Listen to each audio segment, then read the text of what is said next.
Yo, what's up? It's Mr. Pappas. We're going to look here at experiment 1.11 and analyze your data. You should have already completed experiment 1.11 and hopefully successfully did all the calculations and found the sensitivity of your balance for part 2. If you're having trouble, this video will help you find that sensitivity of your balance. So remember, our purpose for part 2 was just to see what's the smallest amount of mass that our balance will actually record. So we had to figure that out by adding very small increments of mass until our balance actually recorded a change in mass. So you should have measured the mass of your 20 by 20 piece of graph paper. 20 by 20 piece of graph paper contains 400 individual squares. So in order to find the mass of just one of those individual squares, you must divide the mass of your 20 by 20 piece by the number of squares. So that would be, for example, if I had a 20 by 20 piece of graph paper and it weighed 0.90 grams, I divide that by the number of squares, which is 400, and I get a mass of 0.00225 grams per 1 square. And there's a little square there to show you. So the mass of one square or a group of squares that you're adding to your stopper should be in between a range of 0.003 to 0.007 grams. In our example, our square had a mass of 0.00225 grams, and that is not within the range. So since one of my squares does not fall within the range, I have to cut groups of 2 squares.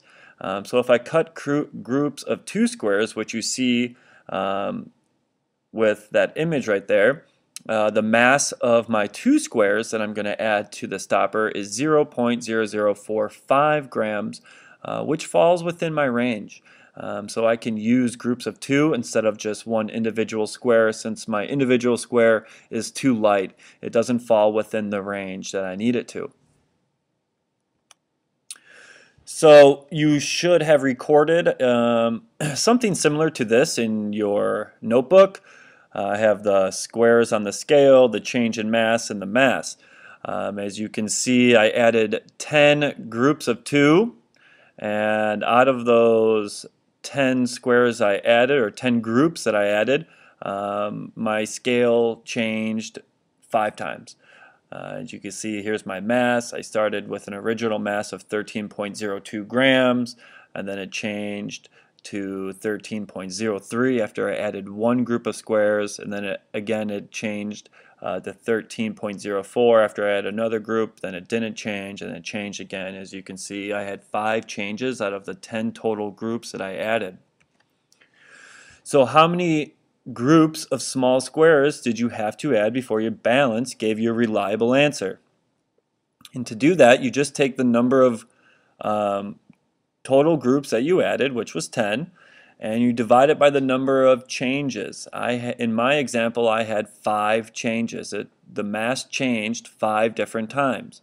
So I took 10, the total number of groups I added, divided by the number of changes to give me 2. And that is just the average number of changes per addition of a group. In other words, every time I added 2 groups, my scale would change. So in order to find the sensitivity of your balance, you have to take the average number of changes that you just found. I found out that the average number of changes for my experiment is 2, and I multiply that by the mass of each group of square I added.